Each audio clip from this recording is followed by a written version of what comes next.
ವೀಕ್ಷಕರೇ, ನಾವು ಇವತ್ತು ಬಂದಿದ್ದೀವಿ ಟಾಟಾ ಇವಿ ಸರ್ವಿಸ್ ಸ್ಟೇಷನಲ್ಲಿ ನೋಡೋಕ್ಕೆ the service of Tata Ace EV. ಬನ್ನಿ ನೋಡೋಣ. ಇಲ್ಲಿ ಇವಿ ಬರುತ್ತೆ, ಆರಾಮಾಗಿ ಇಲ್ಲಿ ಫುಲ್ ಸರ್ವಿಸ್ ಆಗುತ್ತೆ. ಇಲ್ಲಿ ನೀವು ನೋಡ್ಬೋದು ಕೂಲೆಂಟ್ ಡಿಸ್ಪೆನ್ಸರ್ ಇದೆ, ಇದು ಮೋಟರ್ಗೆ ಸಪೋರ್ಟ್. ಸೊ ಇದು specialised machines only for Tata EV ಅಂತ. ಸೊ ವೀಕ್ಷಕರೇ, ಟಾಟಾ ಎಸ್ ಇವಿಲಿ ಏನೇನು ಚೆಕ್ ಆಗುತ್ತೆ ಬನ್ನಿ ನೋಡೋಣ. ಸೊ ಫಸ್ಟ್ ಗಾಡಿ ಬರುವಾಗ ಇದರಲ್ಲಿ ಒಂದು ಡಯಾಗ್ನೋಸಿಸ್ ರನ್ ಮಾಡ್ತಾರೆ. ಸೊ ಸರ್ ಹೇಳಿ ಸರ್, ಇದರಲ್ಲಿ ಏನೇನು ಡಯಾಗ್ನೋಸಿಸ್ ಇರುತ್ತೆ ಅಂತ.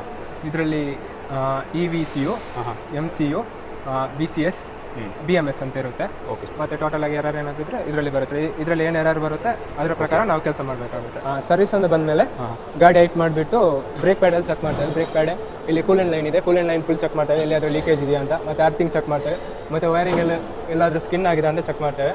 ಮತ್ತು ಇಲ್ಲಿ balance rod, bush, tyre rod ಎಲ್ಲ ಚೆಕ್ ಮಾಡ್ತೇವೆ. ಮತ್ತು ಇಲ್ಲಿ ಬಂದರೆ ಗೇರ್ ಬಾಕ್ಸ್ ಇದೆ, ಗೇರ್ ಬಾಕ್ಸ್ ಆಯಿಲ್ ಡೌನ್ ಮಾಡಿಬಿಟ್ಟು gear box oil level check ಮಾಡ್ತೇವೆ. ಮತ್ತು ಇಲ್ಲಿ ಬ್ಯಾಟ್ರಿ ಇದೆ, 12 ವೋಲ್ಟ್ ಬ್ಯಾಟ್ರಿ. ಆ ಬ್ಯಾಟ್ರಿ ಡೌನ್ ಮಾಡಿಬಿಟ್ಟು ಅದರ ಡಿಸ್ಟಲ್ ವಾಟರ್ ಎಲ್ಲ ಚೆಕ್ ಮಾಡ್ತೇವೆ.